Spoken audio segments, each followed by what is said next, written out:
L'or scintillait sur les sommets de l'Olympe. Des temples de marbre dominaient les cités, leurs colonnes touchant le ciel sans nuages. La Grèce antique, berceau de la civilisation, de la lumière et de la raison. Ici, au milieu des oliveraies et de la mer d'azur, vivaient les dieux, puissants, immortels.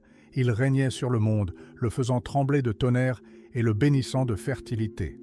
Zeus, roi des cieux, lançant des éclairs du haut de son trône. Héra, la reine jalouse, tenant entre ses mains le destin des mortels. Athéna, née de la tête de son père, incarnation de la sagesse et de la stratégie. Apollon, dispensateur de lumière et d'inspiration, mais aussi capable d'apporter la peste. Tel était leur monde, un monde où chaque souffle, chaque récolte, chaque bataille dépendait de leur caprice, de leur colère ou de leur faveur. Des millions de Grecs vécurent et moururent sous leur protection. Ils priaient, faisaient des sacrifices, érigeaient des autels, persuadés que ces êtres tout-puissants leur accorderaient l'ordre dans un cosmos chaotique. Leur mythe était omniprésent sur les murs des temples, dans les chants des bardes, dans les berceuses. Des récits de héros combattant des monstres, de dieux intervenant dans les affaires humaines, de l'éternel combat entre la lumière et les ténèbres. Ce système de croyances majestueux semblait aussi inébranlable que le Parthénon lui-même. Et si une autre vérité se cachait derrière cette façade dorée, et si, sous l'éclat des dieux de l'Olympe, se dissimulait un murmure plus ancien et plus sombre. Un murmure qui ne promettait ni victoire facile, ni existence insouciante, mais quelque chose de bien plus grand, la compréhension. Les dieux grecs étaient trop humains. Ils aimaient et haïssaient, étaient jaloux et vengeurs, trahissaient et pardonnaient. Ils étaient le reflet des passions les plus fortes et les plus viles des mortels, exacerbés à l'extrême. Ils étaient capricieux, inconstants et parfois cruels. Leur justice était sévère et leur clémence rare. Et bien qu'ils instauraient l'ordre, ils n'offraient aucun sens à la souffrance, aucune explication à l'inéluctabilité de la mort, aucun chemin vers la véritable libération de l'âme. Imaginez, une personne naît, vit une courte vie pleine d'épreuves et de joie, puis meurt. Où va-t-elle? Au royaume d'Hadès, obscur et désolé. Des ombres y errent, dépourvues de souvenirs et d'espoir. Pour la plupart des Grecs, c'était tout. La faim, le rideau, l'oubli éternel. N'était-ce pas terrifiant? Cela n'engendrait-il pas une profonde mélancolie existentielle? N'aviez-vous pas envie de croire qu'il y avait autre chose? C'est au plus profond du désespoir humain, à l'ombre de temples majestueux, qu'une autre voix s'éleva. Une voix qui ne recherchait pas la faveur de l'Olympe, mais la vérité. Une voix qui parlait d'un monde bien plus ancien que Zeus et ses frères. Un monde où existaient non seulement des dieux, mais des puissances. Des puissances primordiales, chaotiques, capables de créer comme de détruire la réalité elle-même. N'oubliez pas, l'Olympe n'était pas le commencement. Avant Zeus, il y avait Chronos et les Titans, et avant eux, Ouranos et Gaïa. Et même avant cela, dans l'abîme absolu, le chaos régnait. Cette terreur primordiale et informe ne disparut jamais complètement. Elle se retira simplement, cédant la place à un nouvel ordre, mais son ombre planait toujours aux confins de la conscience.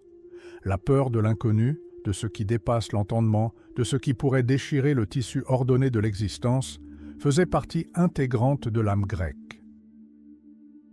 Ce souvenir antique du chaos, des forces primordiales et chtoniennes, était plus profond que n'importe quel mythe olympien. Il murmurait des monstres endormis sous la terre, des abîmes sans retour, et le destin qui attendait chaque mortel. C'est précisément cette peur, cette soif de compréhension profonde qui a conduit à l'émergence des cultes secrets. Si les rituels publics de l'Olympe étaient spectaculaires et grandioses, ils ne pouvaient apporter de réponse aux questions les plus angoissantes sur la vie, la mort et le destin de l'âme. Ces réponses étaient cherchées ailleurs, dans des bosquets obscurs, dans des sanctuaires souterrains, dans les murmures des initiés. Ces enseignements secrets, auréolés de mystère, promettaient prendre l'inédit. Ils ne se contentaient pas d'offrir le culte des dieux, mais proposaient une voie. Une voie vers la compréhension de sa place dans le cosmos, vers la purification de l'âme, vers la possibilité de l'immortalité, non comme un privilège divin, mais comme une réalisation humaine. Ils évoquaient la nature cyclique de l'existence, la renaissance, l'étincelle divine présente en chacun de nous. C'était une philosophie qui osait remettre en question l'essence même de la vision olympienne du monde, offrant un espoir là où il semblait n'y en avoir aucun. C'était une Grèce différente. Une Grèce d'ombre, de murmures et de savoirs interdits. Une Grèce où, sous une harmonie apparente, se cachait une profonde insatisfaction, une soif d'autre chose, une soif que ni l'ambroisie ni le nectar de l'Olympe ne pouvaient étancher, une soif qui exigeait une réponse à la question la plus fondamentale: que se passe-t-il vraiment après la mort, et existe-t-il seulement un chemin vers la véritable liberté? Dans ce monde, empli de peur et d'espoir, dans ce labyrinthe de mythes et de secrets, surgit un homme dont la mélodie pouvait altérer la trame même de la réalité. Un homme dont le nom devint synonyme non seulement d'art, mais aussi de savoir occulte. Il s'appelait Orphée. Il était bien plus qu'un simple musicien. Sa lyre possédait des pouvoirs magiques, capables de charmer les animaux sauvages, d'arrêter les rivières et même de toucher le cœur des dieux. Mais son histoire la plus incroyable ne commence pas par des chants triomphants, mais par une profonde tragédie personnelle qui le poussa à l'acte le plus audacieux de toute la mythologie. Il osa défier le plus sombre des dieux, le maître des morts, Hadès. Il descendit au royaume des ombres. Pourquoi? Qu'espérait-il y trouver? Et surtout, qu'en rapporta-t-il des profondeurs de l'enfer, un trésor qui changea à jamais le destin de tout un peuple, lui insufflant un nouvel espoir ou une nouvelle hérésie? Son voyage ne faisait que commencer. La lyre d'Orphée pouvait apaiser les fleuves, dompter les bêtes et attendrir le cœur des dieux. Mais aucune magie ne pouvait atténuer la douleur qui le transperçait lorsque Eurydice, sa bien-aimée, disparut à jamais. Sa morsure de serpent marqua non seulement la fin de sa vie, mais aussi le début de l'odyssée la plus audacieuse que le monde ait jamais connue. Il ne pouvait l'accepter, il ne pouvait se résoudre à la laisser partir. Il osa l'impensable, descendre au royaume des morts, défier Hadès lui-même, pour arracher son amour aux griffes de la nuit éternelle. Là où le soleil ne touchait jamais la terre, là où l'air était saturé de chagrin et d'oubli, il s'engagea sur un chemin dont nul ne revenait. Le Styx, ses eaux noires, semblaient murmurer le désespoir. Le nocher Charon, les yeux comme deux abîmes, exigea un péage pour le passage, mais Orphée n'avait que sa lyre. Et cette lyre chanta. Une mélodie, pleine de désespoir et de tendresse, perça les ténèbres, apprivoisa le féroce Cerbère, fit taire les gémissements des âmes, arrêta la roue d'Ixion et lava de larmes les yeux des Érinnies dont le cœur était de pierre. Il traversait des foules d'ombres, pâles, silencieuses, désespérées.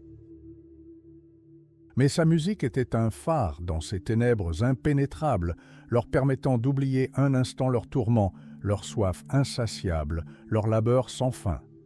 Même Sisyphe cessa de serrer sa pierre, et Tantale oublia sa soif.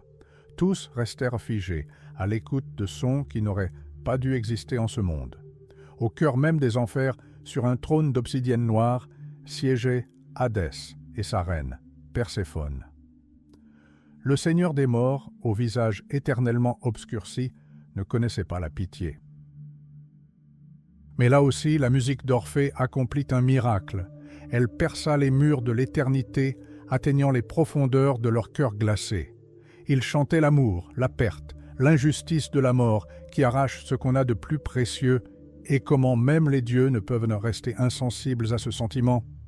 Il ne chantait pas pour lui-même, mais pour elle, pour Eurydice, dont l'ombre semblait planer non loin. Et puis, un événement imprévu se produisit.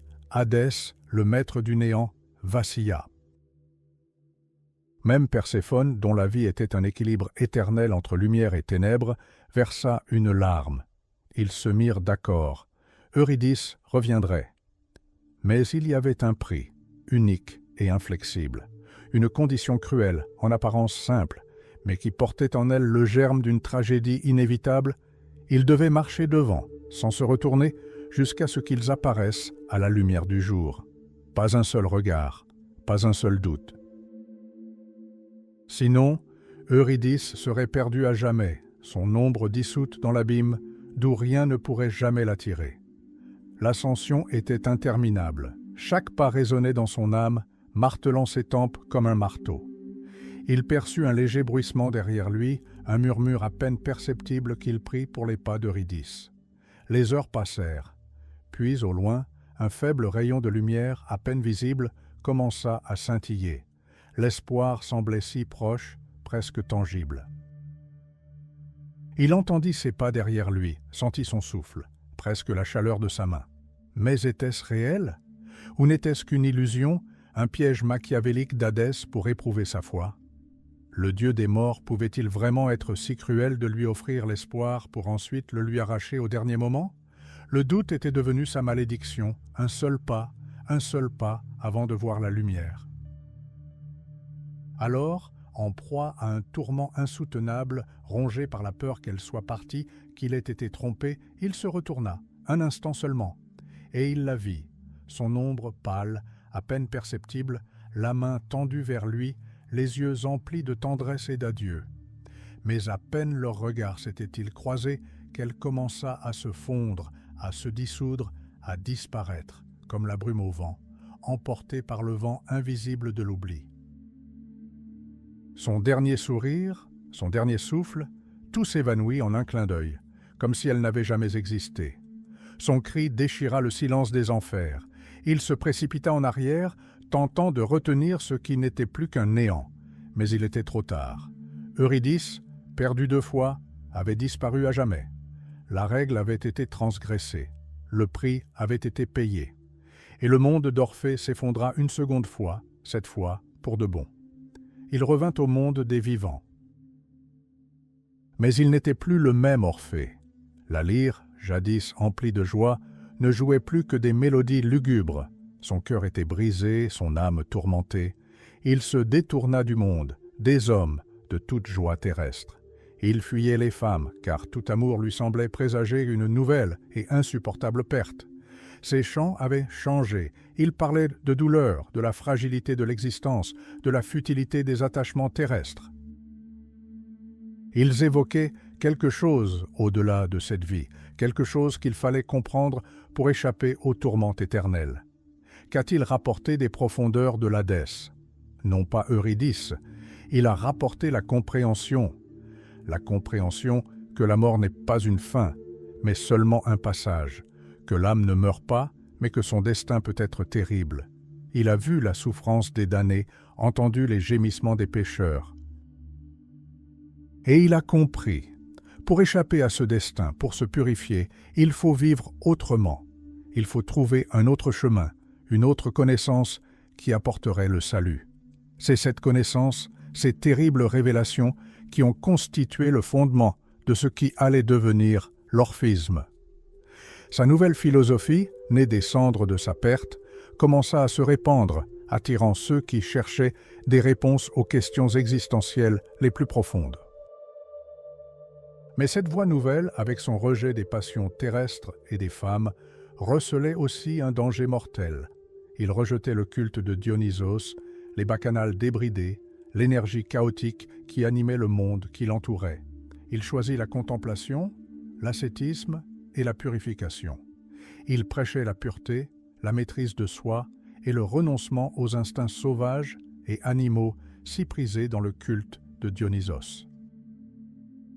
C'est ce rejet, cette fière solitude, cette foi nouvelle, étrangère aux dieux de l'Olympe, qui le mena au conflit avec celle qui incarnait l'essence même d'une nature sauvage et déchaînée.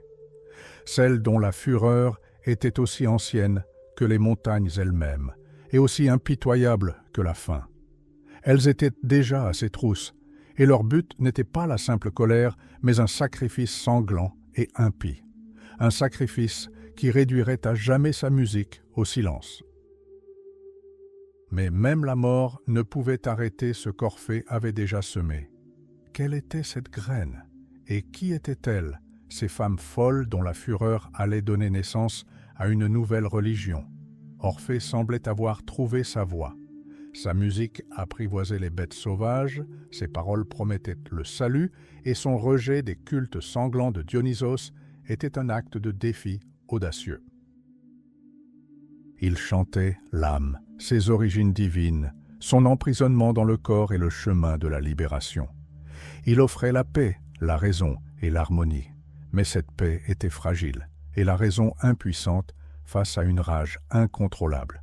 Et cette rage le menaçait déjà. Sur les traces d'Orphée apparurent les Ménades, prêtresses de Dionysos. Leurs noms devinrent synonymes de folie et de puissance sauvage et primordiale. Elles n'étaient pas de simples femmes. Elles incarnaient le chaos, cette force antique, préolympique et frénétique qui bouillonnait au cœur de chaque mortel. Leurs yeux rougeoyaient, reflétant les flammes des torches, et la folie qui s'emparait de leurs âmes. Leurs cheveux, entrelacés de lierres et de serpents, flottaient librement sur leurs épaules, tels une couronne sauvage. Leur corps, revêtu de peaux d'animaux sauvages, palpitait dans une danse extatique, au rythme des tambours et des cris perçants qui déchiraient le silence nocturne des montagnes Thraces. Leur folie était sans pitié ni hésitation. Seule une soif animale et pure de destruction les animait. Qu'est-ce qui animait ces femmes? Était-ce une dévotion aveugle à leur Dieu ou quelque chose de plus profond, de plus sombre, surgi des tréfonds de la psyché humaine, bien au-delà du simple fanatisme religieux? Sous l'influence du vin, des herbes narcotiques et d'une transe collective, elles oubliaient tout ce qui était humain. Leur force devenait inhumaine. Elles pouvaient déchirer un taureau à main nue, déraciner un arbre, broyer un rocher. Leur rituel, le sparagmos, était plus qu'un simple sacrifice. C'était un acte de dissolution, de fusion avec le Dieu par le déchirement de chair vivante et sa dévoration crue, encore chaude, dans l'omphage. C'était un acte de communion sauvage et animale avec la nature, ce qu'Orphée rejetait avec tant de véhémence, lui proposant à la place la voie de l'ascétisme et de la contemplation. Orphée, fils d'Apollon, protecteur de l'harmonie et de l'ordre, devint pour elle bien plus qu'un hérétique. Il était un défi, une insulte à Dionysos lui-même. Ces chants, qui apaisaient les prédateurs et déplacèrent les pierres, n'étaient plus une bénédiction, mais une malédiction. De sa voix d'or, de sa lyre divine, il tentait d'apaiser leur colère, comme il avait jadis apaisé Charon et Cerbère, comme il avait fait pleurer même les implacables seigneurs des enfers. Il chantait la beauté du monde, l'harmonie, le chemin de la pureté. Ces mélodies, d'ordinaire capables de calmer les rivières et de faire danser les arbres, étaient désormais impuissantes. Elles étaient noyées sous la cacophonie de leurs cris dionysiaques, le son strident des trompettes et le martèlement des tambourins. Les Ménades étaient au-delà de la musique. Elles étaient la musique même, sauvage, primordiale, ignorant les notes et l'harmonie, ne connaissant qu'un rythme pur et frénétique menant à la folie et au carnage. Leurs oreilles restaient sourdes à ces mélodies. Leur cœur était fermé à ces paroles de paix et de salut. Ils le voyaient comme un ennemi, un étranger, quelqu'un qui avait osé se détourner de leur Dieu, qui avait osé proposer une autre voie, une voie sans extase, sans sang, sans rage libératrice, une voie qu'ils croyaient mener à l'esclavage de l'âme et non à sa véritable liberté. L'air autour de lui s'imprégnait de leur folie. Il sentait leur souffle dans son dos, entendait leur rire dément et le crissement de leurs sandales sur le sentier rocailleux. Ils couraient, mais où? Les montagnes étaient leur foyer, la forêt leur temple. Chaque pas le rapprochait un peu plus de l'inévitable, et ainsi vint le moment où la fuite devint vaine. Dans une clairière éclairée par la lune, cernés de toutes parts, Orphée trouva la mort. Leurs corps, rendus fous par le vin et la rage, se jetèrent sur lui. Il n'y eut ni négociation, ni supplication. Seule une rage dionysiaque pure s'empara de lui. Ce n'était pas un simple meurtre, c'était un démembrement rituel, un sparagmos, une folie sacrée visant à anéantir tout ce qu'il représentait. Leurs mains, qui avaient caressé des nourrissons il y a peu, déchiraient la chair, brisaient les os et arrachaient les tendons. Le sang d'Orphée imbiba la terre, se mêlant à la rosée et au sable, comme pour lui offrir un sacrifice sanglant et impie. Sa lyre fut fracassée contre les pierres, ses cordes brisées, sa musique réduite au silence à jamais. Sa tête, qui quelques instants auparavant chantait des hymnes divins, fut tranchée et jetée dans le fleuve. Son corps, jadis réceptacle d'une âme pure, fut mis en pièces et dispersé aux quatre vents, offrande sacrificielle au Dieu qui l'avait rejeté. Sur cet autel sanglant, sous les étoiles, les Ménades croyaient purifier le monde de l'hérésie, le ramenant au sein du chaos primordial. Mais ils se trompaient, et leur erreur fut fatale, car la mort d'Orphée n'était pas la fin, ce n'était que le commencement. Lorsque l'aube illumina les monts Thrace, il ne restait dans la clairière que des fragments. Parmi eux, la tête d'Orphée et sa lyre, miraculeusement préservées de la destruction totale. Des flots de sang les emportèrent dans l'Èbre qui les conduisit jusqu'à la mer. Et alors l'incroyable se produisit. Ce qui aurait dû être la fin se révéla être le commencement. Même séparée de son corps, la tête d'Orphée continuait de chanter. Sa voix, faible et fantomatique, portait sur les eaux de l'Ébros, et sa lyre, emportée par le courant, émettait des mélodies comme jouées par une main invisible. L'Ébros, bouleversé par ce miracle, aurait, selon les anciens, temporairement modifié son cours pour transporter plus rapidement ses restes sacrés vers la mer Égée. Et les nymphes, pleurant Orphée, rassemblèrent ses membres dispersés et les enterrèrent à l'Ébétar, au pied de l'Olympe, où ses doux chants continuaient d'inspirer les rossignols. C'était plus qu'un miracle, c'était un signe. Le signe que la mort n'a aucun pouvoir sur la vraie sagesse, sur la vraie connaissance. Mais comment ces fragments, ce sacrifice sanglant et impie, ont-ils pu devenir le fondement d'une philosophie nouvelle, profonde et transformatrice? Comment la plus terrible des morts a-t-elle pu donner naissance à l'enseignement le plus sublime? Il ne s'agissait pas d'un simple meurtre, c'était un sacrifice rituel dont la signification dépassait de loin la simple vengeance. La mort d'Orphée n'était pas la fin de son voyage, mais son commencement brutal, sanglant et pourtant nécessaire. Et c'est dans cet acte monstrueux de démembrement, dans cette chair dispersée sur la terre, dans cette tête encore vibrante, que résidait la véritable raison de son immortalité. La clé d'un mystère qui allait bouleverser à jamais la compréhension qu'avaient les anciens de la vie, de la mort et de l'âme elle-même.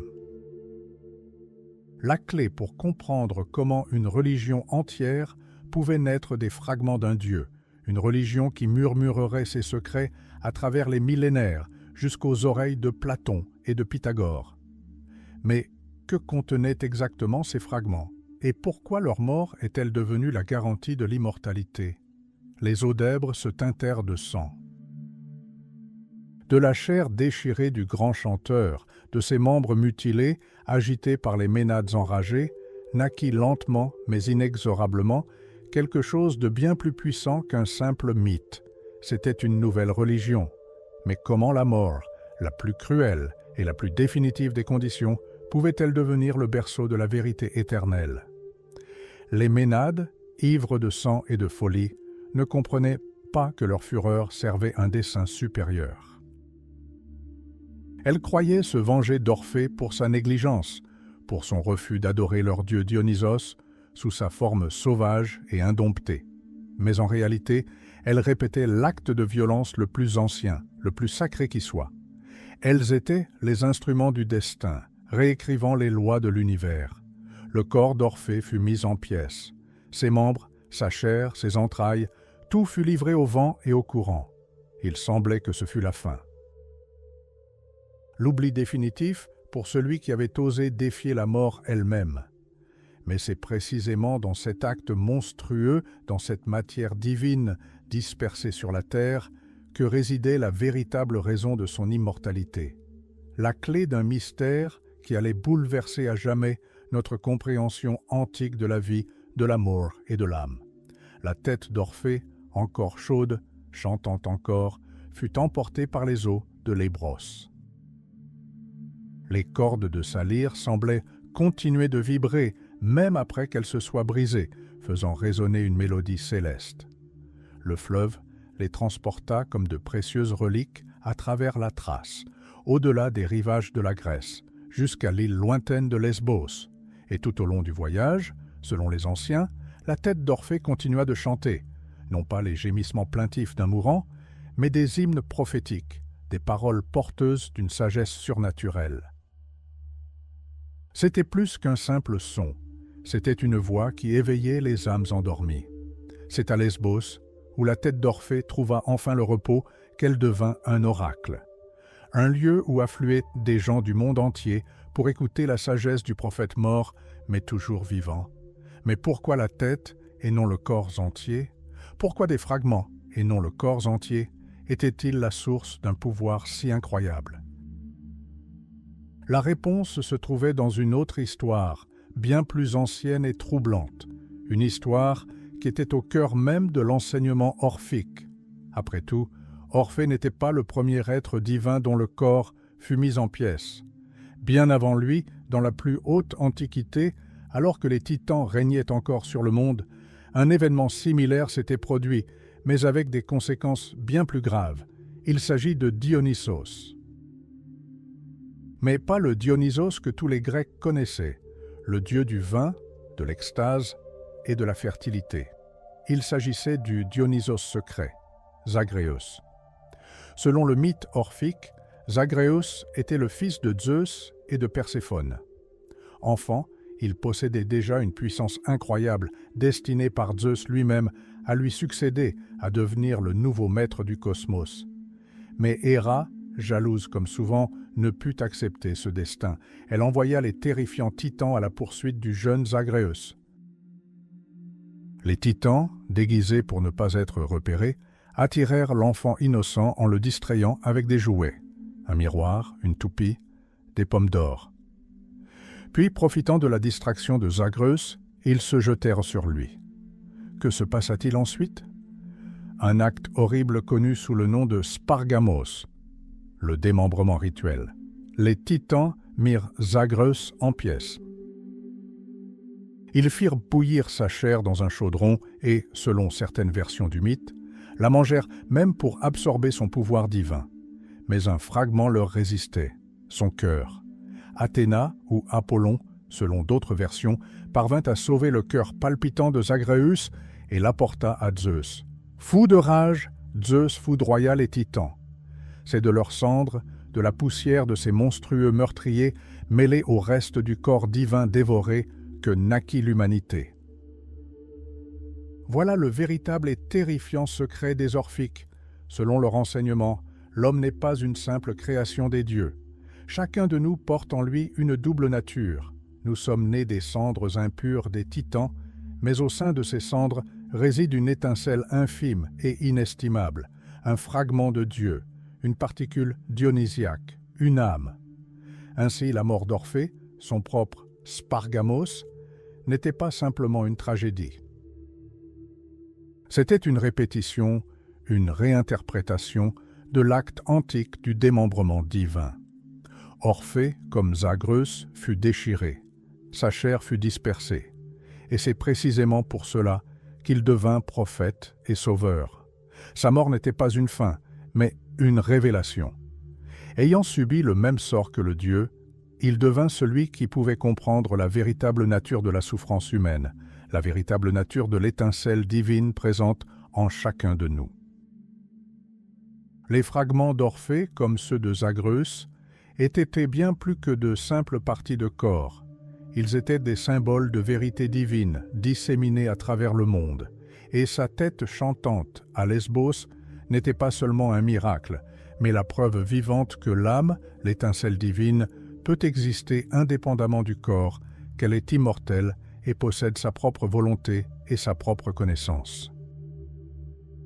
Mais si l'homme porte en lui un fragment de Dieu, si notre âme est une part de Dionysos emprisonnée dans un corps titanesque, d'où vient Dionysos lui-même? D'où provient cette étincelle divine primordiale? Après tout, les mythes de l'Olympe, avec leur Zeus et leur Héra, semblaient insuffisants pour expliquer un mystère aussi profond, aussi fondamental. Les Grecs anciens avaient besoin d'un récit plus ancien, plus complet, des origines. Un récit qui expliquerait non seulement l'origine des dieux, mais aussi celle du cosmos lui-même. Et les Orphiques leur offraient précisément un tel récit. Un récit qui commençait avant Zeus, avant les Titans, avant tout dieu connu. Un récit qui débutait par le néant absolu, d'où émergeait quelque chose d'aussi incroyable, d'aussi merveilleux, qu'il a bouleversé à jamais notre compréhension de l'univers. Un récit qui commençait par l'œuf cosmique. Le monde tel que nous le connaissions, le monde de Zeus, d'Héra et de tout l'Olympe, n'était que la partie émergée de l'iceberg. Ce n'était que l'écume à la surface d'un océan de vérité sans fond. Les grands et puissants dieux, faisant gronder leurs éclairs et tissant des intrigues au sommet du monde, semblaient insuffisants. Leur récit, empli de passion et de bataille, ne pouvait expliquer le mystère le plus fondamental de tous, le mystère du commencement. D'où vient toute chose? Non seulement des dieux, mais du cosmos lui-même, du temps lui-même, de l'existence elle-même. Les anciens Grecs, profondément imprégnés de leurs mythes, pressentaient ce vide, cette lacune dans la connaissance. Et les Orphiques leur offrirent un récit si ancien, si englobant qu'il bouleversa notre compréhension de la réalité. Un récit qui commençait avant Zeus, avant les Titans, avant tout Dieu connu. Un récit qui prenait racine dans le néant absolu, d'où émergeait quelque chose d'incroyable, de merveilleux, d'étranger à notre entendement, qu'il changea à jamais le destin de l'univers. Imaginez, non pas l'obscurité de la nuit, non pas le noir de l'espace, parsemé d'étoiles, mais le néant absolu, un vide où il n'y avait ni lumière, ni son, ni même d'espace, une intemporalité où les notions d'avant et d'après n'existaient pas. C'était le chaos à l'état pur, sans artifice. Un abîme primordial, sans fond et sans limite. Que pouvait-on imaginer d'un tel vide indicible? Comment la moindre chose pouvait-elle naître? Et ainsi, dans ces ténèbres impénétrables, dans cet abîme absolu, quelque chose se produisit. Quelque chose d'incompréhensible qui posa les fondements de toute existence. Du néant, de l'essence même de l'intemporalité, surgit la première chose. Non pas un Dieu, non pas un esprit, non pas la matière. Le temps surgit. Chronos. Non pas le titan Chronos que nous connaissons, dévorant ses enfants, mais quelque chose de bien plus fondamental, le Chronos primordial, éternel, le principe même du flux, la force incompréhensible qui rendit l'être possible. Il était plus ancien que tout concept, plus ancien que toute forme. Il était l'éternité, enroulée sur elle-même dans l'attente. Ainsi, ce Chronos primordial, cette force incompréhensible, donna naissance à une merveille. Quelque chose qui deviendrait le berceau de l'univers tout entier. Il créa l'œuf cosmique, immense, scintillant, contenant tout le potentiel, toutes les possibilités. Imaginez une sphère d'énergie pure et concentrée, de lumière et de vie future, suspendue dans le vide infini. Ce n'était pas un simple œuf au sens où nous l'entendons, c'était l'embryon de l'univers, un incubateur pour la création elle-même. En son sein, dans un isolement parfait, se préparait la naissance de celui qui donnerait naissance à toute chose. Les anciens Orphiques croyaient qu'au sein de cet œuf, caché à la vue de tous, le premier être véritable mûrissait. Et lorsque la coquille se brisa enfin, le monde fut illuminé par une lumière jamais vue auparavant. De l'œuf cosmique émergea Phanès, ou Protogonos, le premier-né, Eros, l'amour cosmique qui unit toutes choses. Métis, l'intelligence primordiale qui ordonne le chaos. Éricépé, le donateur de vie. Il était tout cela à la fois, et bien plus encore. Imaginez cette créature, hermaphrodite, aux ailes d'or, irradiant une lumière aveuglante, avec des têtes d'animaux divers, symbolisant tous les aspects de la nature. Phanès était l'incarnation de la lumière primordiale, de la création pure. Il fut le premier à insuffler la vie au néant, le premier à ordonner le chaos. Il était la source de tout ce qui a existé et existera. Phanès était le progéniteur de tous les dieux, de tous les êtres, de tous les éléments. Il était le cosmos lui-même, émergeant de l'Uph. Et c'est là que cela devient intéressant. Il ne s'agissait pas de Zeus, il ne s'agissait pas de Cronos, il ne s'agissait pas d'Ouranos. Il s'agissait de Phanès, le souverain absolu de tout. Phanès régnait sur l'univers. Il créa le ciel et la terre, le soleil, la lune et les étoiles. Il établit un ordre qui fut ensuite développé et modifié par les générations successives de dieux. Sous son pouvoir naquit la nuit, Nyx, qui engendra à son tour Ouranos et Gaïa, le ciel et la terre, tels que nous les connaissons grâce aux mythes traditionnels. Mais même Ouranos et Gaïa, ces titans primordiaux, n'étaient que les enfants de puissances plus anciennes, établis par Phanès. Il s'agissait d'un panthéon et d'une hiérarchie totalement différents, où les Olympiens semblaient être de récents parvenus. Mais l'histoire ne s'arrête pas à Phanès. Les hymnes orphiques relatent une grande transmission de pouvoir. Phanès, le premier et le plus grand, transmit sa puissance et sa sagesse divine à sa fille, la nuit. Nyx, à son tour, les transmit à Ouranos, Ouranos à Cronos. Et finalement, Cronos fut renversé par son fils, Zeus. Oui, la même chaîne de pouvoir que celle que nous connaissons grâce à Hésiode, mais avec une différence cruciale. Zeus ne se contenta pas de vaincre Cronos lors de la bataille des Titans. Son ascension au pouvoir fut bien plus profonde, bien plus terrifiante. Les Orphiques croyaient que Zeus, pour devenir le véritable maître de l'univers, devait dévorer l'essence même de la création. Il devait devenir non seulement le roi des dieux, mais la source même de l'existence. Et Zeus accomplit alors un acte sans précédent. Il dévora Phanès. Il avala littéralement le premier-né. Imaginez cet acte. Un dieu qui consume un autre dieu pour ne faire que lui. Il ne s'agit pas d'une simple métaphore du pouvoir. C'est un processus alchimique, une fusion cosmique. Zeus, en absorbant Phanès, s'appropria toute sa puissance, toute sa sagesse, toute sa lumière. Il devint Phanès. Il devint le premier-né. Il devint l'œuf cosmique, d'où naquirent toutes choses.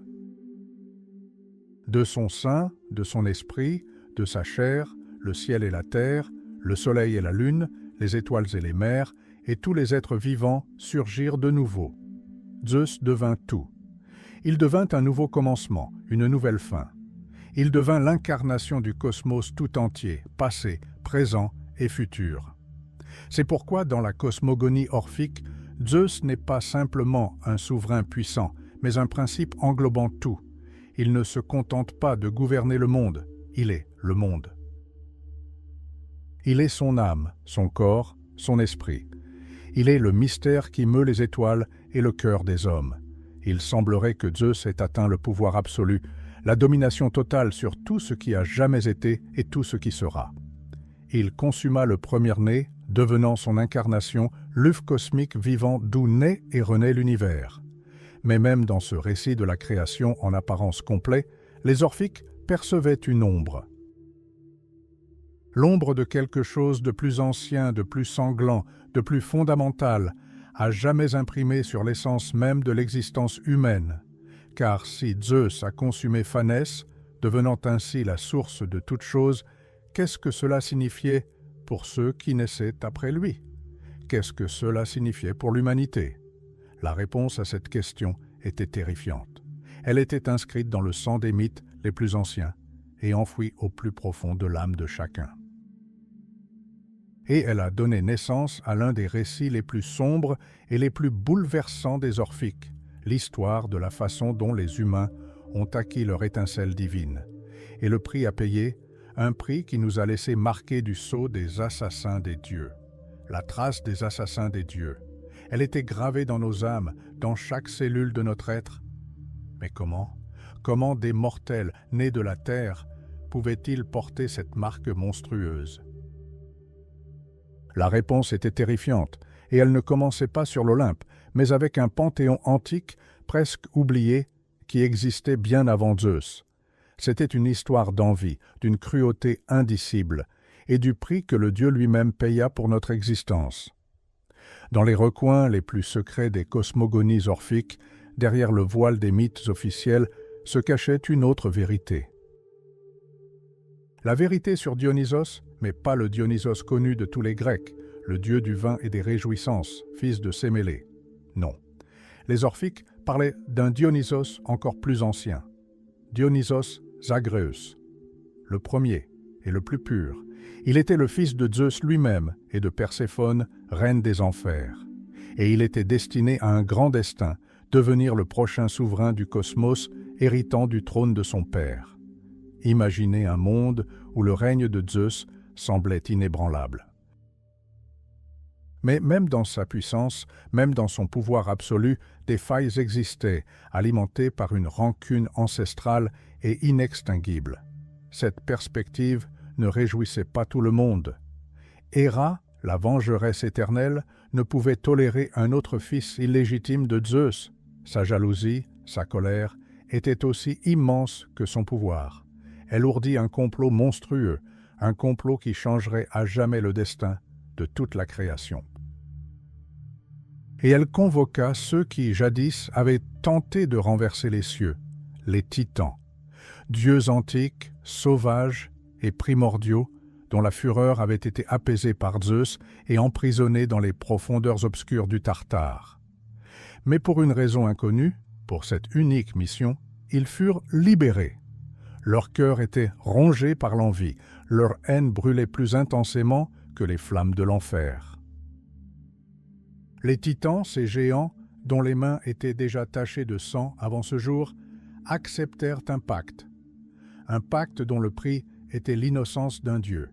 Ils guettaient le jeune Zagrus. Le dieu enfant, dont le destin était scellé, était encore trop jeune, trop pur pour saisir toute l'horreur qui approchait. Les titans, avec une ruse digne des abysses, lui offrirent des jouets, un miroir, un sifflet, des cubes.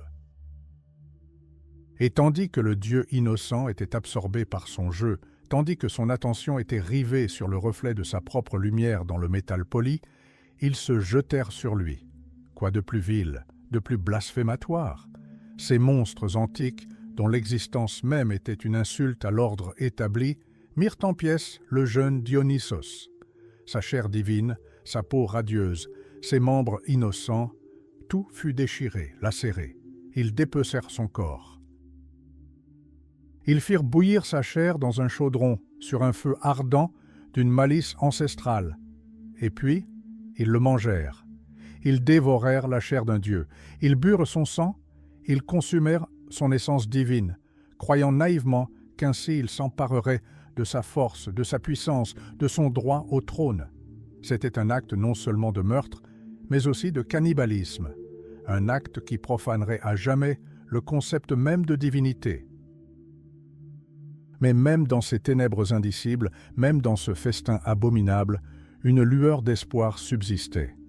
Athéna, la déesse de la sagesse, parvint à sauver son cœur, le seul organe intact dont les battements portaient encore l'étincelle divine. Le cœur du dieu enfant, battant dans les bras de la déesse, devint son dernier espoir. Lorsque Zeus apprit cet acte monstrueux, sa colère fut comme 1000 éclairs. Le ciel se fendit, la terre trembla jusqu'à ses fondements. Et une pluie de feu, mêlée à la fureur divine, s'abattit sur les titans. Ils furent incinérés, réduits en poussière, une poussière qui plana sur la terre, se mêlant à la fumée de leurs terribles crimes.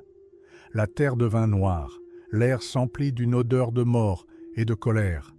Mais ce n'était pas la fin, c'était le commencement, et c'est ici, dans ce tourbillon sanglant et cendré, que nous naissons, l'humanité. Nous n'avons pas été créés d'argile, comme d'autres le croyaient. Nous n'avons pas été façonnés de la terre, à l'image et à la ressemblance des dieux. Les Orphiques croyaient. Nous avons été sculptés dans les cendres des titans, dans une poussière porteuse d'une double nature terrifiante. Notre corps, notre enveloppe terrestre, est la poussière des titans. Leur cruauté, leur péché, leur nature terrestre est mortelle.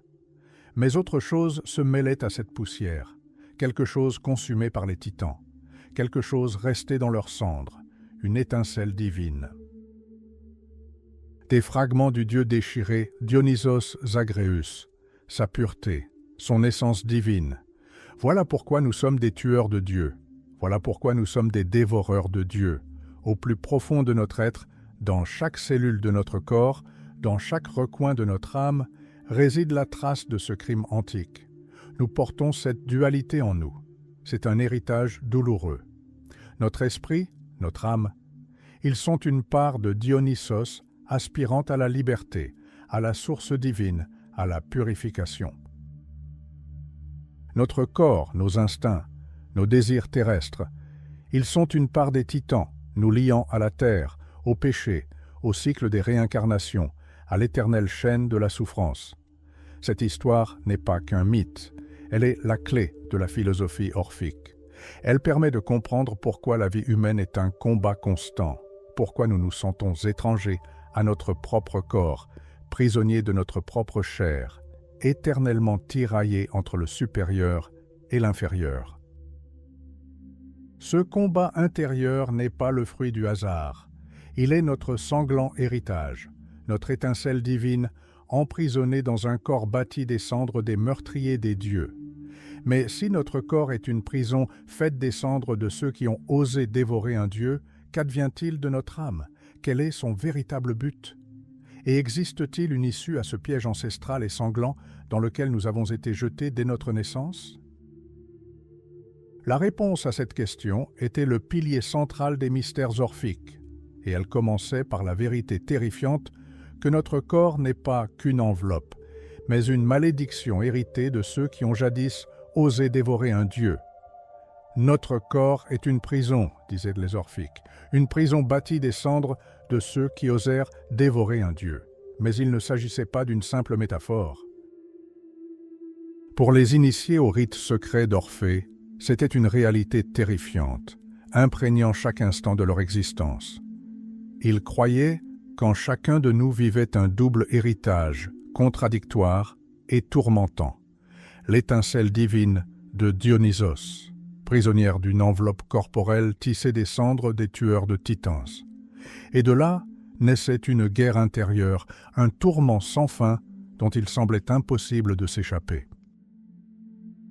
Imaginez-vous vous réveiller chaque matin en sachant que votre véritable essence divine est emprisonnée dans une chair assoiffée, avide de désirs et souffrante.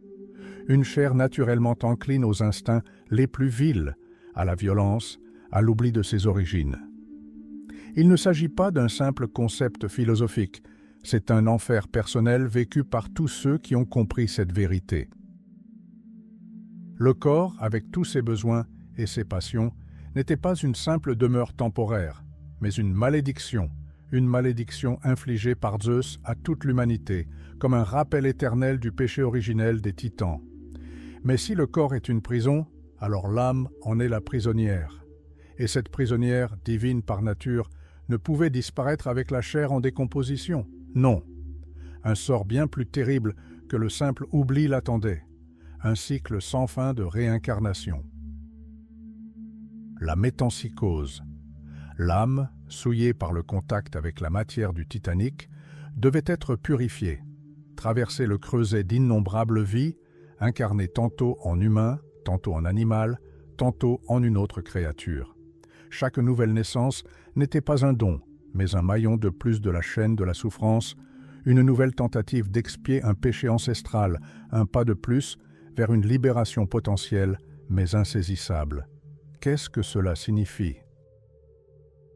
Cela signifie que la faim que vous ressentez, le désir qui vous submerge, la rage qui parfois obscurcit votre esprit, ce ne sont pas de simples faiblesses. Ce sont les échos du principe du Titanic qui vous entraînent vers le fond, empêchant votre âme de s'élever vers la lumière. Et chaque erreur, chaque méfait, aggrave ce cycle, rendant votre chemin vers la liberté encore plus long et plus douloureux.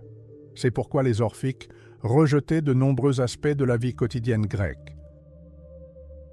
Ils s'abstenaient de certains aliments, observaient des rituels de purification stricts et menaient une vie ascétique. Pour eux, il ne s'agissait pas seulement de piété, mais d'une nécessité vitale, d'un combat pour l'âme. Mais pourquoi? Pourquoi tant d'épreuves si le cycle semble sans fin? Pourquoi cette lutte si chaque nouvelle naissance n'est qu'une nouvelle prison? C'est là que réside la véritable force de la doctrine orphique. Les orphiques croyaient que ce cycle n'est pas éternel, qu'il n'est pas prédéterminé, qu'il existe un chemin vers la libération, vers le retour de l'âme à son état divin originel. Mais ce chemin était semé d'embûches, plein de dangers, et exigeait une volonté hors du commun. Il exigeait non seulement la foi, mais aussi une compréhension profonde, la gnose, la connaissance de sa véritable nature et des mécanismes de l'ordre cosmique. Ce savoir se transmettait oralement, de génération en génération, au sein de communautés orphiques secrètes. On y étudiait des textes sacrés attribués à Orphée lui-même, on y chantait des hymnes, et on y accomplissait des mystères destinés à aider l'âme à se souvenir de ses origines divines. Les membres de ces communautés croyaient que, par une connaissance et une conduite justes, l'impureté titanesque pouvait être progressivement purifiée, strate après strate, vie après vie, jusqu'à ce que l'âme soit suffisamment pure pour échapper au cycle des réincarnations. Mais ce ne fut pas chose facile. Imaginez une personne ayant passé sa vie entière à entendre parler des dieux de l'Olympe, des sacrifices, de la gloire et de la bravoure. Et voilà qu'on lui révèle que tout cela n'est qu'un vernis, que le véritable combat se livre en elle, que son corps est son ennemi, que ses désirs sont ses chaînes. Cela exigeait non seulement de repenser le monde, mais de bouleverser complètement sa conscience. Et nombreux furent ceux qui n'étaient pas prêts à une telle vérité. Ils préféraient rester dans l'ignorance, se laisser porter par le courant, croyant qu'après la mort, le bonheur des Champs-Élysées ou le repos éternel des enfers les attendait. Mais les orphiques savaient mieux. Ils savaient que les enfers n'étaient qu'une étape d'un cycle, une prison parmi tant d'autres que l'âme doit traverser. Leur enseignement remettait en question non seulement la religion conventionnelle, mais la nature humaine elle-même. Il exigeait le rejet de ce qui paraissait naturel, l'abandon des instincts profondément ancrés en nous. Il exigeait la reconnaissance que chaque choix, chaque action a des conséquences colossales, non seulement pour cette vie, mais aussi pour d'innombrables incarnations futures. Et que si l'on ne commence pas ce combat dès maintenant, si l'on ne reconnaît pas sa véritable essence, on est condamné à répéter le même cycle sans cesse, se perdant dans un labyrinthe infini de chair et de souffrance. C'était une connaissance à la fois terrifiante et porteuse d'espoir. La connaissance que l'on n'est pas simplement mortel, on est une étincelle immortelle, temporairement prisonnière d'une enveloppe charnelle, et cette étincelle aspire à retourner chez elle. Mais comment briser ces chaînes ancestrales? Comment s'échapper de cette prison de chair? Comment enfin rompre le cycle des réincarnations et trouver la véritable liberté? La réponse à cette question était l'objectif central des mystères orphiques. Et tout commençait par un choix capable de changer non seulement une vie, mais le destin de l'âme elle-même. Un choix qui indiquait la voie interdite vers la libération. Le choix était fait. Mais ce choix était plus qu'un simple rejet du monde profane. C'était un acte de défi, une rébellion contre la trame même de l'univers, qui semblait condamner l'âme à un emprisonnement éternel. Si l'on n'est plus que chair mortelle, si en soi vit une étincelle d'immortalité, de divinité, alors il est logique que cette étincelle aspire à sa source, le foyer. Mais ce foyer était si lointain et les chaînes de la chair si fortes. les Grecs anciens, pour la plupart, acceptaient le destin. Ils acceptaient l'inévitabilité de la mort, de l'oubli aux enfers. Mais les Orphiques, ces êtres étranges et distants, obsédés par la vérité, ne l'acceptaient pas. Ils voyaient le monde non comme une destination finale, mais comme un cycle sans fin et impitoyable, un cycle de naissance, de mort, de souffrance et de renaissance. Et chaque nouvelle vie n'était qu'une cellule de plus dans cette prison, créée, croyaient-ils, à partir de la chair maudite des titans. Mais comment briser ce cycle? Comment échapper à ce cycle qui semblait inscrit dans la structure même de l'existence? La réponse des Orphiques était radicale. Elle exigeait non seulement la foi, mais une transformation complète et totale. C'était une voie qui aurait choqué le grec moyen, une voie que l'on aurait pu qualifier d'hérésie, de folie. C'était la voie interdite vers la liberté. Au cœur de l'enseignement orphique se trouvait non seulement une philosophie, mais un véritable mode de vie. Une vie vouée à la purification, un nettoyage de tout ce qui liait l'âme à sa nature terrestre et titanesque. Vous souvenez-vous de ce que nous avons dit sur les humains, nés des cendres des titans qui dévorèrent Dionysos? C'est précisément cette part titanesque, sauvage, charnelle, mortelle, qui, selon les Orphiques, était la source de notre malheur, l'encre qui ramenait l'âme au monde matériel. C'est pourquoi les Orphiques menaient une vie différente de celle de leurs concitoyens. Ils ne recherchaient pas les plaisirs terrestres et ne participaient ni aux festins débridés, ni aux sacrifices sanglants. Au contraire, ils pratiquaient un ascétisme rigoureux. Mais qu'est-ce que cela signifiait concrètement?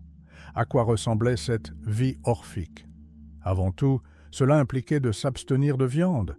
Pour les Grecs, dont la religion était inextricablement liée aux sacrifices d'animaux et aux festins qui s'ensuivaient, c'était impensable.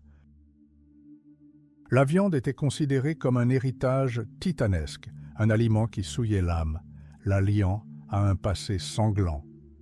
Les Orphiques croyaient que manger de la chair animale ne faisait que renforcer la nature titanesque de l'individu, alourdissant son âme et la rendant encore plus liée à la terre. Leur alimentation était principalement végétale et même celle-ci comportait des restrictions. Certaines légumineuses, comme les haricots, étaient considérées comme impures et interdites.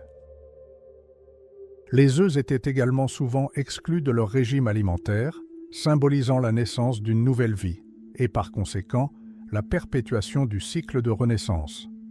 Pythagore, qui, comme nous le verrons, était profondément inspiré par l'orphisme, suivait lui aussi un régime végétarien strict, connu sous le nom de régime pythagoricien.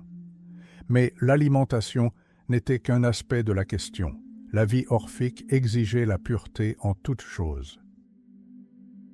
Cela impliquait l'abstinence de relations sexuelles, de consommation excessive de vin et autres substances enivrantes, de violence et de colère, chasteté, modération et tranquillité. Telles étaient leurs vertus. Chaque action, chaque pensée devait viser à purifier l'âme, à la libérer des passions terrestres. Ils portèrent des vêtements simples, souvent blancs, symbole de pureté et d'innocence. Et bien sûr, ils participaient à des sacrements, des rituels spéciaux censés accélérer le processus de purification. Ces rituels comprenaient des hymnes, des prières, des rites de purification par l'eau et le feu, et peut-être aussi une forme de méditation ou des états extatiques permettant à l'âme de se détacher temporairement du corps et de se connecter au divin. Mais le plus important sur cette voie n'était pas simplement de suivre les règles, mais de transformer son état intérieur.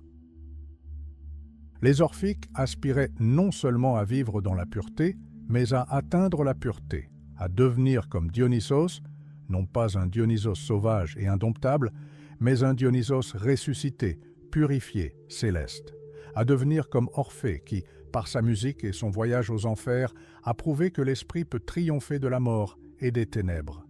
Ce chemin était incroyablement difficile. Il exigeait une volonté de faire, une maîtrise de soi constante et une foi profonde. Imaginez la vie dans la Grèce antique où chaque fête était l'occasion de festins et de libations, où le culte de la fertilité et des plaisirs charnels imprégnait chaque aspect de l'existence. Et vous, Orphiques, renoncez à tout cela, vivant en solitaire ou au sein de petites communautés de personnes partageant les mêmes idées, exposées au ridicule et à l'incompréhension. Vous pourriez être considéré comme un excentrique, un ascète, voire un dangereux hérétique, foulant aux pieds les fondements de la cité. Pour un Grec ordinaire, une telle vie aurait été un emprisonnement volontaire, un renoncement à tout ce qui rendait l'existence agréable et pleine de sens. Mais pour les Orphiques, il ne s'agissait pas d'emprisonnement, mais de libération. Ils ne trouvaient aucun plaisir dans la vie matérielle. Ils la voyaient seulement comme une prison temporaire, une source de souffrance et d'oubli. Et chaque renoncement au plaisir terrestre était un pas de plus vers la destruction des murs de cette prison. C'est dans cet ascétisme, dans cette quête constante de pureté et d'élévation spirituelle, que les Orphiques voyaient leur voie interdite vers la liberté. Ils croyaient qu'en purifiant l'âme de l'héritage du titanique, de l'avidité, de la colère et de la luxure, ils la rendaient plus légère et plus transparente. Une âme libérée de ses chaînes ne serait plus attirée par le monde terrestre après la mort. Elle ne serait plus contrainte de se réincarner dans un nouveau corps pour expier ses péchés ou attendre la purification. Elle pourrait enfin se libérer du cycle des renaissances, s'élever, retourner à sa source divine. Peut-être même fusionner avec elle, se dissoudre dans la lumière primordiale et divine. C'était la promesse non seulement de la paix, mais d'une libération complète et absolue, un retour aux sources, à l'état d'existence pure et intact tel qu'il était avant la chute des titans. Mais comment savoir avec certitude que l'on avait brisé ses chaînes? Qu'attendait l'âme au-delà du grand voile, une fois libérée de la prison de la chair? Comment être sûr que toutes ces épreuves et ces sacrifices n'avaient pas été vains? Les Orphiques ne s'en remettaient pas à la seule fois. Ils avaient des preuves. Quelque chose qui avait résisté à l'épreuve du temps, quelque chose qui avait traversé les siècles et qui portait en lui l'espoir.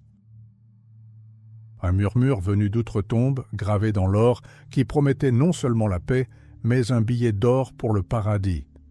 Sous la terre, dans d'anciens sites funéraires où les morts avaient reposé pendant des siècles, des archéologues ont fait une découverte inexplicable. Non pas des bijoux luxueux, ni des trophées de guerre, mais de fines feuilles d'or presque immatérielles, enroulées en rouleaux ou sculptées en forme de feuilles de laurier. De la taille d'une paume, parfois plus petite, elles étaient couvertes de lettres gravées à peine déchiffrables. Ce métal précieux, impérissable et éternel, était destiné à un seul voyageur, l'âme du défunt, s'embarquant pour le plus grand et le plus inconnu des voyages. Ce n'était pas une simple amulette, ni une prière pour obtenir la faveur des dieux. C'était un guide, des instructions détaillées, étape par étape, gravées dans l'or pour que l'âme n'oublie jamais son chemin. Imaginez cet instant, l'obscurité de la tombe, la pierre froide, et soudain une une faible lueur dorée, persistante, porteuse d'une promesse, la promesse que les horreurs des enfers ne seront pas définitives, que l'oubli n'est pas une fatalité, qu'il existe une issue. C'était une voix venue d'outre-tombe, un murmure des anciens Orphiques destiné à ceux qui osaient croire en une autre réalité. Les Grecs traditionnels, adeptes des dieux de l'Olympe, imaginaient l'au-delà comme un royaume d'ombre où les âmes errent sans but, privées de souvenirs et de joie. C'était un Hadès gris et impersonnel, un lieu d'oubli et de mélancolie, où même les plus grands héros n'étaient plus que l'ombre d'eux-mêmes. Mais les Orphiques rejetaient cette obscurité. Pour eux, la mort n'était qu'un passage, non une fin, et ces plaques d'or en étaient la clé. Ces minuscules rouleaux d'or découverts de Macédoine à la Crète, de la Grande Grèce à l'Attique, portaient des inscriptions gravées s'adressant directement à l'âme.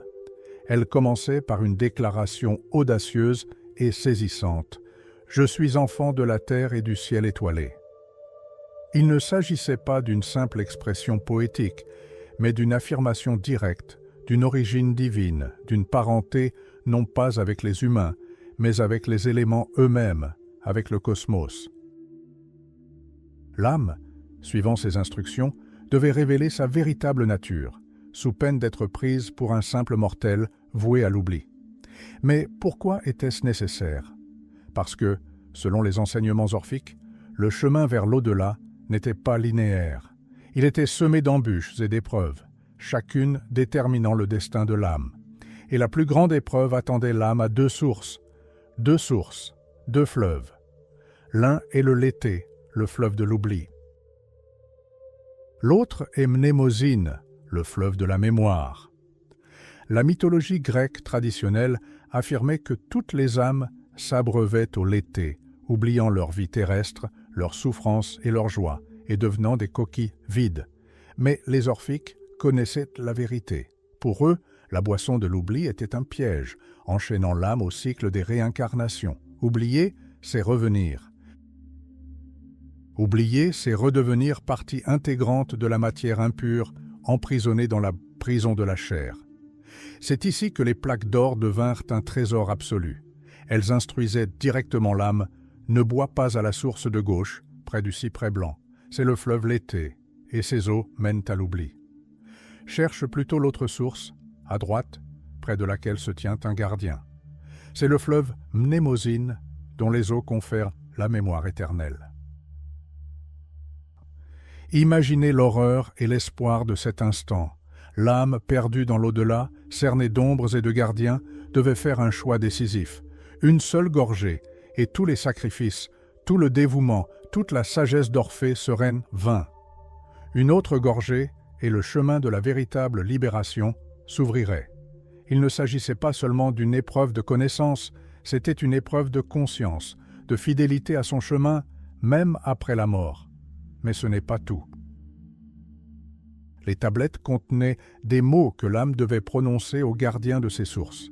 Il s'agissait de sortes de mots de passe, de formules sacrées, confirmant que l'âme n'était pas simplement tombée sur ces lieux par hasard, mais qu'elle avait été initiée, purifiée, et avait accompli un rite. « Je suis pur des chaînes du monde, je descends d'une lignée d'êtres bénis », pouvait-on lire sur ces rouleaux, d'une manière ou d'une autre. Ces mots étaient un laissez-passer, un témoignage que l'âme s'était débarrassée de la souillure des titans et avait recouvré sa nature divine. Et qu'attendait l'âme qui réussissait ces épreuves? Les plaques d'or promettaient bien plus que la paix. Elles promettaient quelque chose de bien plus grand. « Va, et tu régneras parmi les dieux ». C'était une invitation directe vers des prairies merveilleuses, des bosquets sacrés où l'âme pourrait se réunir à d'autres âmes bienheureuses et surtout au divin. Il ne s'agissait pas simplement de survivre, il s'agissait d'exaltation, de transformation, d'être prisonnier de la chair en participant à l'existence divine. Ainsi, ces plaques d'or étaient bien plus que de simples artefacts. Elles constituaient la preuve tangible de toute la philosophie orphique. Elles transformaient des enseignements abstraits en un plan concret et pragmatique pour le salut. Elles offraient un espoir, non pas fondé sur une foi aveugle, mais sur des instructions concrètes, mémorisables, reproductibles et applicables. C'était une chose sans précédent dans le monde antique, non pas des sacrifices aux dieux, non pas des prières, mais une connaissance et une sagesse personnelle qui garantissaient à l'âme la libération de la roue du samsara, du cycle infini des naissances et des morts. C'était une philosophie qui offrait non seulement une explication du monde, mais aussi un moyen de changer son destin. Les orphiques ne dépendaient pas de la faveur des dieux. Ils prenaient leur destin en main, même au-delà de la mort. Ils affirmaient que l'âme, par l'initiation et en suivant leur voie, pouvait s'élever au-dessus de la mortalité et devenir l'égal des dieux. Mais que signifiait ce savoir pour un monde où les dieux de l'Olympe exigeaient d'être vénérés et les prêtres des offrandes? Que se passait-il lorsque les hommes découvraient qu'ils pouvaient eux-mêmes, grâce à un savoir ancestral, accéder à la divinité? que leur âme n'était pas un simple jouet entre les mains du destin, mais une étincelle de lumière primordiale capable de retourner à sa source. Il ne s'agissait pas simplement d'une croyance alternative. C'était un défi direct à toute la structure religieuse, sociale et politique du monde antique. Si n'importe qui pouvait devenir un dieu, à quoi bon les temples, les prêtres et les sacrifices? Si la vérité se cachait dans les murmures de l'au-delà et non dans les cultes d'État, qu'est-ce que cela signifiait pour les autorités? Ce savoir n'était pas seulement une libération, c'était un défi. Et ce défi comportait un danger que les élites antiques ne pouvaient ignorer. Le monde antique reposait sur des piliers inébranlables, les dieux de l'Olympe, leur volonté exprimée par les prêtres et une hiérarchie stricte sanctifiée par la tradition. Chaque pierre de cette structure colossale avait été posée avec calcul, chaque sacrifice rituel offert pour apaiser les cieux et maintenir l'ordre sur terre. Mais que se passerait-il si quelqu'un osait murmurer que tout cela n'était que mensonge, que la vérité se cache non pas au sommet de l'Olympe, mais dans les profondeurs de l'Hadès, dans les murmures des morts, au plus profond de chacun de nous? Et si les dieux n'étaient maintenant pas des souverains tout-puissants, mais simplement les acteurs d'un grand drame cosmique, certes imparfait? Et si l'homme n'était pas un simple esclave du destin, mais une étincelle divine emprisonnée dans la chair? C'est cette idée, cette hérésie, aussi incroyable que fascinante, qui devint la menace la plus dangereuse pour la société grecque antique. Mais pourquoi? Pourquoi la connaissance de la vérité pouvait-elle être si mortelle? La raison résidait dans le fondement même du pouvoir. Le pouvoir des rois, des tyrans et des aristocraties reposait toujours sur l'approbation divine. Les prêtres étaient les gardiens de cette approbation, et les temples, ses symboles. Chaque rituel, chaque sacrifice renforçait le lien entre le pouvoir terrestre et le pouvoir céleste. Si toutefois, un être humain pouvait communiquer directement avec le divin, sans passer par les prêtres ni les temples, et comprendre sa propre nature divine, alors tout ce système complexe s'effondrerait comme un château de cartes. Mais l'aspect le plus terrifiant n'était même pas la remise en cause de l'autorité des prêtres. L'orphisme contestait la structure même du cosmos, celle qui nous était familière et rassurante. Au lieu d'un Olympe ordonné, où Zeus régnait en maître absolu, les Orphiques proposaient une vision radicalement différente. Un monde né du chaos et de l'œuf cosmique, où les dieux de l'Olympe n'étaient que la génération suivante et non les créateurs originels. Il ne s'agissait pas simplement d'une mythologie différente, c'était une autre réalité, où les dieux officiels n'étaient pas omnipotents, et parfois même coupables du péché originel, le meurtre de Dionysos Zagreus, qui engendra l'humanité. Imaginez un instant, vous êtes citoyen d'une cité antique, élevé dès votre plus jeune âge dans le culte de Zeus, Athéna et Apollon. Vous leur offrez des sacrifices, priez pour la pluie, pour la victoire au combat. Et soudain, quelqu'un vous murmure que ces dieux ne sont pas vos véritables sauveurs, qu'ils sont eux-mêmes souillés de sang et que votre âme est bien plus ancienne et divine que n'importe quel Olympien.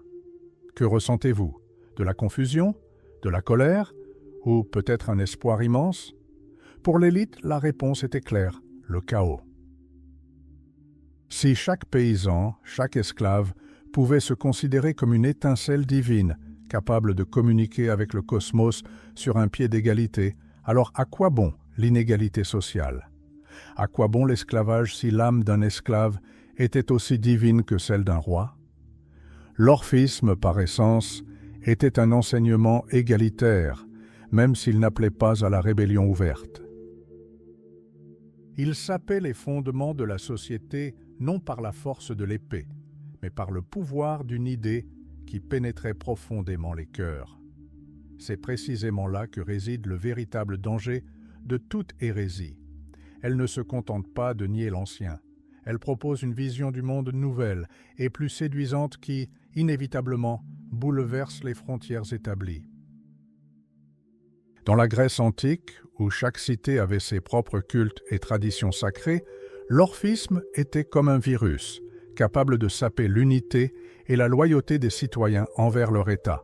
Car, après tout, si votre véritable patrie n'est ni Athènes ni Sparte, mais le cosmos, si votre véritable famille est constituée des autres âmes en quête de purification, alors les frontières nationales, les lois et les dieux deviennent secondaires. Comment ont-ils réagi face à cette menace? Les Grecs de l'Antiquité ne connaissaient pas l'Inquisition, telle qu'elle apparaîtrait plusieurs siècles plus tard. Il n'existait pas d'église centralisée, capable de déclarer les orphiques hérétiques et de les brûler sur le bûcher. Mais cela ne signifie pas que la menace ait été ignorée. La réponse fut plus subtile, mais non moins efficace. Au lieu d'être ouvertement persécutés, les orphiques étaient souvent ridiculisés et dépeints comme des charlatans promettant un accès facile au paradis contre de l'argent. Philosophes sceptiques et comédiens s'empressaient de tourner en dérision leurs étranges rituels, leurs croyances en la réincarnation et leurs restrictions alimentaires. Aristophane, dans ses comédies, ridiculisait fréquemment les nouveaux cultes et leurs adeptes, les considérant comme une menace pour les valeurs traditionnelles. C'était une manière de les marginaliser, de rendre les orphiques ridicules, futiles et indignes de l'attention de tout citoyen digne de ce nom. L'État, quant à lui, pouvait tout simplement ignorer, voire interdire, les rassemblements individuels s'ils devenaient trop importants ou éveillaient les soupçons. Les mystères orphiques, comme beaucoup d'autres, se déroulaient en secret, non seulement par désir de préserver le savoir sacré des profanes, mais aussi par nécessité de protection. Le murmure de la vérité était dangereux et devait être gardé. Mais le paradoxe résidait précisément dans ce danger, ce mystère, cet interdit qui rendait l'orphisme d'autant plus fascinant. Dans un monde où le destin semblait prédéterminé, où les dieux étaient capricieux et distants, l'orphisme offrait un espoir. Il donnait à l'homme non seulement une place dans le cosmos, mais aussi une raison d'être, la libération, le retour à la source, l'accession à la divinité, pour ceux qui se sentaient perdus, pour ceux qui aspiraient à plus que la simple existence et la mort. Les promesses orphiques étaient comme une gorgée d'eau vive dans le désert. C'est précisément pourquoi, malgré le ridicule, la suspicion et une persécution à demi voilée, l'orphisme n'a pas disparu. Il s'est retiré dans l'ombre, devenant un mouvement de pensée clandestin, mais il n'est pas mort. Il était trop puissant, trop profond pour être simplement effacé de la mémoire. Il a continué à vivre dans l'esprit de ceux qui ont osé regarder au-delà des apparences, qui ont cherché des réponses aux questions les plus fondamentales de l'existence. Imaginez la Grèce antique, où la philosophie, l'art et la démocratie prospéraient, un monde où la raison est érigée en culte, où la logique et la rhétorique règnent en maître. Et dans ce monde rationnel, sous le vernis des cultes officiels et des traditions d'État, une autre impulsion, mystique, presque dionysiaque, continuait de palpiter. L'orphisme était une flamme sombre mais lumineuse, inextinguible, car elle brûlait dans les recoins les plus secrets du cœur humain. Cette hérésie n'a pas seulement survécu, telle une graine semée en terre aride, elle a réussi à germer là où on l'attendait le moins. Elle a pénétré les plus hautes sphères de la pensée intellectuelle, contaminant les idées qui allaient plus tard façonner la civilisation occidentale. On pourrait penser que la philosophie, avec son insistance sur la raison, la logique et la dialectique, aurait dû être la principale adversaire du mysticisme orphique. Mais l'histoire, comme toujours, s'est révélée plus complexe et surprenante, car les plus grands esprits de la Grèce antique, ceux qui ont posé les fondements de notre pensée moderne, non seulement connaissaient Orphée et ses enseignements, mais ils en étaient fascinés. Ils s'approprièrent ses idées les plus radicales, les mêlèrent à leurs propres théories et créèrent ainsi une pensée entièrement nouvelle. Comment cette vérité dangereuse, cette hérésie que les élites cherchaient à étouffer, a-t-elle non seulement survécu, mais s'est-elle retrouvée au cœur même d'une révolution intellectuelle dans l'esprit de géants tels que Pythagore, Empédocle et, plus étonnant encore, Platon lui-même? Comment Orphée, le conteur des mythes, a-t-il pu murmurer ses secrets à l'oreille de ceux qui auraient dû les rejeter et ainsi changer à jamais le cours de la philosophie occidentale? Voici l'histoire de la façon dont les idées, une fois libérées des ténèbres, acquièrent une vie propre, porteuse de destruction et de création, capable de remodeler la trame même de la réalité. Et c'est cette histoire qui nous conduit au plus grand d'entre eux, Platon. La philosophie de Platon semble être un bastion de la raison, un monde de formes parfaites et immuables, une précision mathématique, une logique rigoureuse, un état idéal fondé sur les principes d'harmonie et d'ordre. Son académie, berceau de la pensée occidentale, était conçue comme un rempart du savoir rationnel, où tout mythe, toute idée irrationnelle devait être impitoyablement rejetée. Mais dans ce grand et majestueux édifice érigé par Platon, on perçoit un murmure étrange, presque imperceptible, l'écho d'une sagesse antique et interdite, une sagesse qui aurait dû être rejetée, mais qui, au contraire, en devint le soutien secret. Comment cette voix discrète, la voix d'Orphée, a-t-elle pu pénétrer au cœur même de la pensée de Platon? Comment des idées mystiques, rituelles et ésotériques, nées du sang et des cendres d'un dieu déchu, ont-elles pu se fondre avec la source la plus pure de la philosophie rationnelle? Il ne s'agit pas d'un simple hasard. C'est un paradoxe monumental et stupéfiant qui a bouleversé non seulement la Grèce antique, mais aussi le cours tout entier de la civilisation occidentale. Nous avons déjà vu Orphée murmurer à l'oreille de Pythagore et d'Empédocle, mais Platon est d'un tout autre niveau. Son influence fut colossale, ses textes constituant le fondement de tout ce que nous appelons philosophie occidentale. Et c'est dans ces dialogues, plus que dans ceux de tout autre auteur, que l'orphisme non seulement survit, mais prend une forme nouvelle et extraordinaire. Commençons par le plus frappant, l'idée de l'âme. Pour Platon, comme pour les orphiques, l'âme n'existe pas seulement. Elle est immortelle, divine par nature, et emprisonnée dans le corps. Ce concept, soma sema, le corps prison, le corps tombeau, est la pierre angulaire de l'orphisme et imprègne des dialogues platoniciens tels que le Phédon. Lorsque Socrate, anticipant sa mort, évoque la libération de l'âme des chaînes de la chair, nous entendons non seulement la voix d'un philosophe, mais aussi celle d'un mystique antique. Mais comment expliquer cette coïncidence? Est-ce vraiment une coïncidence? Difficilement. Platon parle ouvertement de la métempsychose, la transmigration des âmes. Dans le Phédon, le Ménon et le célèbre mythe d'Air de la République, il décrit des cycles de renaissance où l'âme choisit sa prochaine vie, où elle récolte les fruits de ses actes passés. Il ne s'agit pas d'une simple métaphore, mais d'une doctrine profonde et complexe du karma, de la rétribution, de la purification et du destin que Platon emprunte essentiellement aux sources pythagoriciennes et, par conséquent, orphiques. Une âme ayant commis le mal est condamnée à la chute dans les formes de vie inférieures, tandis qu'une âme aspirant à la vertu et à la connaissance s'élève. N'est-ce pas là un écho des anciennes tablettes orphiques qui promettaient aux élus un accès direct à l'Élysée, tandis que les pécheurs étaient condamnés à l'errance éternelle? Platon était-il donc un simple plagiaire? Bien sûr que non. Il ne s'est pas contenté de copier, il a transformé. Il a pris ses idées mystiques et rituelles et les a revêtues d'une forme rigoureuse, logique et philosophique.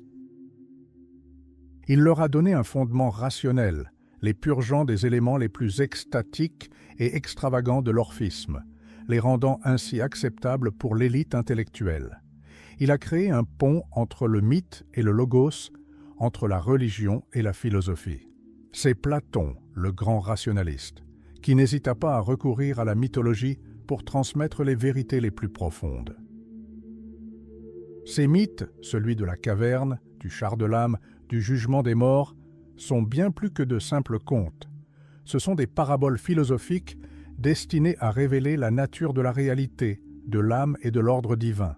Et nombre de ces mythes, notamment ceux qui traitent de l'au-delà et du châtiment, font directement écho aux idées orphiques. Considérons l'idéal platonicien de la vie philosophique. Il ne s'agit pas de vaines rêveries, mais d'un chemin de purification, d'ascétisme, d'une rupture avec les désirs corporels pour contempler les idées éternelles. C'est en quelque sorte une version philosophique de la catharsis orphique, une purification. Le philosophe, à l'instar de l'orphique, aspire à se libérer des chaînes du monde matériel afin que son âme puisse retourner à sa source divine. Il vit pour mourir, afin que son âme puisse accéder à la véritable liberté. Mais pourquoi Platon a-t-il choisi cette voie?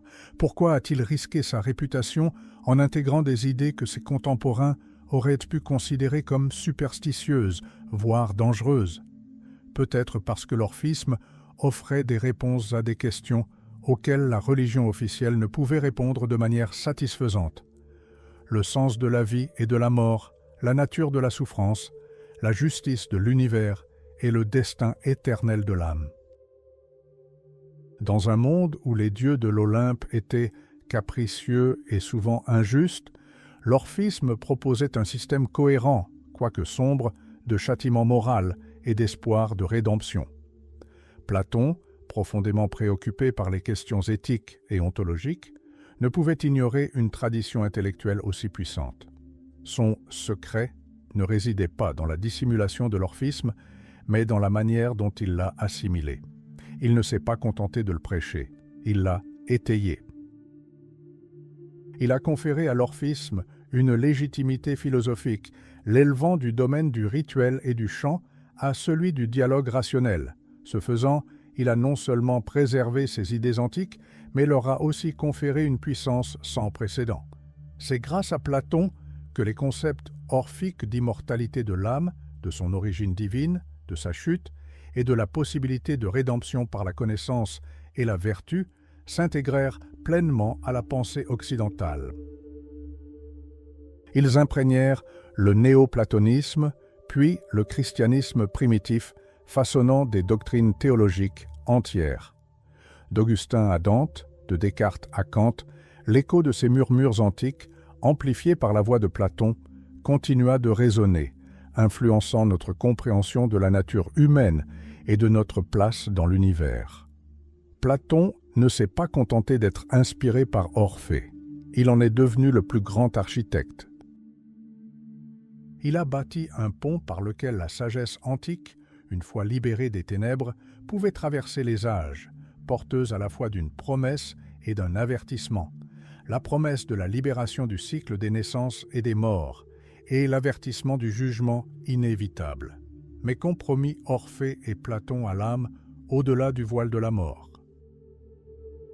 Quelle était la véritable nature de ce jugement, et pourquoi ce murmure antique nous hante-t-il encore, des millénaires plus tard, exigeant une réponse pour la réconciliation de l'âme, la promesse de la libération du cycle des naissances et des morts, et l'avertissement d'un jugement inévitable. Voilà précisément ce qui était offert à l'âme au-delà du voile de la mort. Mais qu'y avait-il donc à l'horizon? Quelle était la véritable nature de ce jugement, et pourquoi ce murmure ancestral nous hante-t-il encore, des millénaires plus tard, exigeant une réponse pour la réconciliation de l'âme? Après le dernier souffle, lorsque le corps se refroidissait et n'était plus qu'une enveloppe mortelle, les orphiques croyaient que l'âme ne disparaissait pas dans le néant, ne se dissolvait pas dans les brumes de l'Hadès, comme l'imaginaient nombre de Grecs. Non. Pour elle, une nouvelle étape de l'existence, la plus importante, commençait. Une étape qui définirait tous les éons à venir. L'âme, libérée des chaînes de la chair, se trouvait à la croisée des chemins. Ce n'était pas simplement un chemin, mais un labyrinthe, plein de dangers et de tentations, où le moindre faux pas pouvait mener à l'errance éternelle ou, pire encore, à une nouvelle et douloureuse incarnation. Imaginez un pont enjambant un abîme, avec d'un côté l'oubli et la souffrance, et de l'autre les portes resplendissantes de l'Élysée.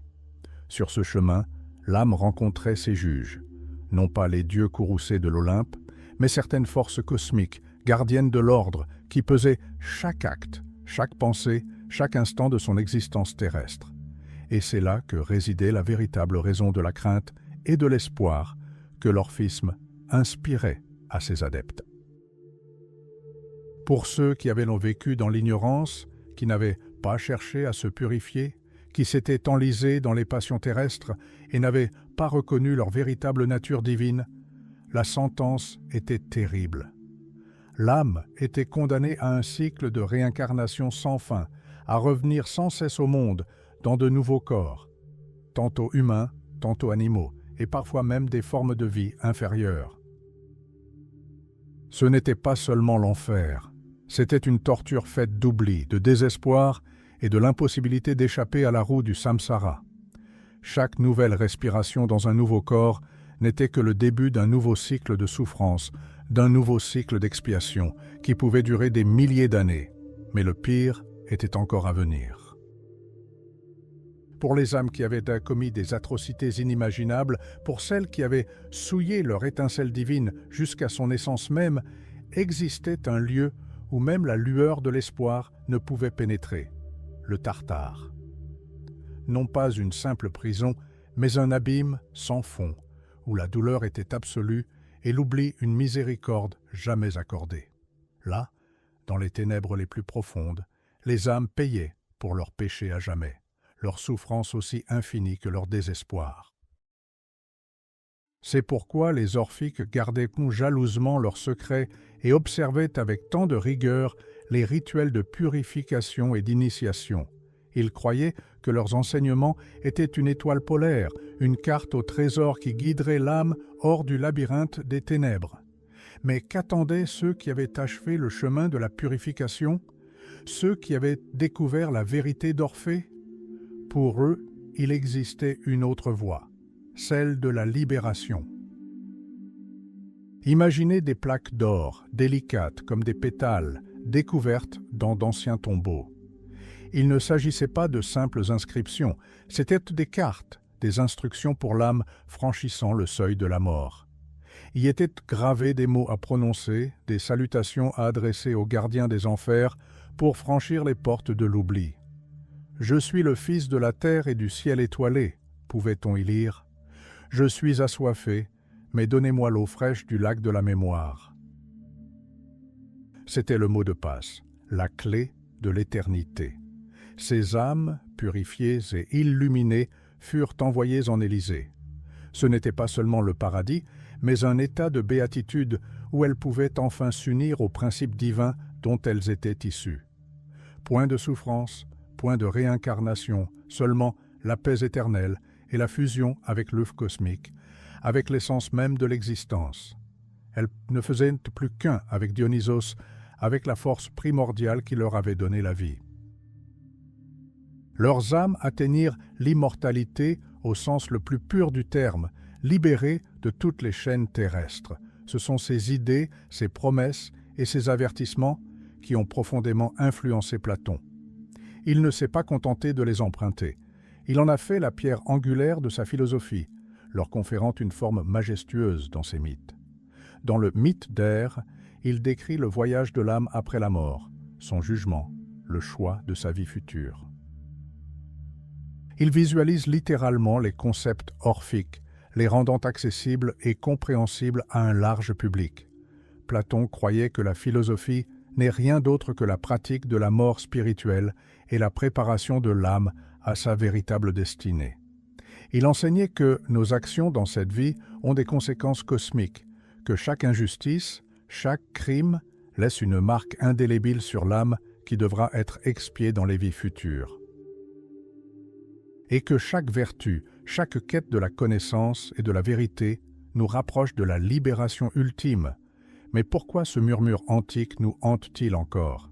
Des millénaires plus tard, alors que les dieux grecs sont devenus des mythes et que les oracles se sont tus, les idées d'Orphée et de Platon continuent de résonner au plus profond de notre conscience, car elles touchent aux questions les plus fondamentales de l'existence humaine. Que se passe-t-il après la mort? Nos souffrances ont-elles un sens?